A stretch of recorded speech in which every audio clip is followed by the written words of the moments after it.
আমার ভাইয়েরা, আমরা স্পষ্ট বলে দিতে চাই, আমরা দেখেছি এই খুনি হাসিনার আমলে কিভাবে আমাদের চেতনার ৭১ ইতিহাসকে পরিবর্তন করে একটা গাঁজাখুরি ইতিহাস দাঁড় করানো হয়েছে, যার কিছু কিছু প্রমাণ আমরা সেই সব বইগুলো পড়লে জানতে পারি যেগুলো হাসিনা সরকার নিষিদ্ধ করে রেখেছিল। এতগুলো স্বাধীনতা, এত বছর পরে যে ইতিহাস আমরা দেখেছি বিকৃত, তাহলে চিন্তা করেন মাত্র 2 মাস আগে যে ইতিহাস আমরা দেখতে পাচ্ছি আমাদের চোখের সামনে কটা ইতিহাস, সেই ইতিহাস বিকৃত করে দিচ্ছে, তাহলে ৭১-এর যে ইতিহাস সেটা কতদিন সত্যি হতে পারে? আমরা স্পষ্ট বলতে চাই, কোন ধরনের হীনমান্যতা আমাদের অর্জনের পিছনের কোন এলিমেন্টসকে খাটো করার সুযোগ আমরা দিব না।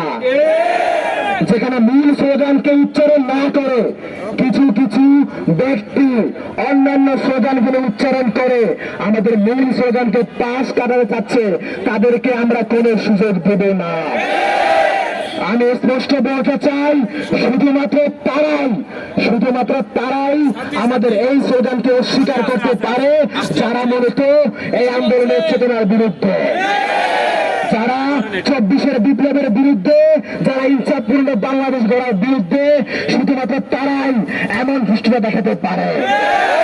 আপনাদেরকে হুঁশিয়ারি করে বলতে চাই, অতি দ্রুত সত্য মেনে নিন, সত্যের পথে আসুন, অপরাধ স্বীকার করে ক্ষমা চান, না হলে ছাত্র সমাজ আপনাদেরকে কোনরূপ সুযোগ দেবে না। আমরা সেই জনতা যারা খুনি হাসিনাকে লাল কার্ড দেখিয়েছে, আমাদের সাথে খেলতে আসবেন না।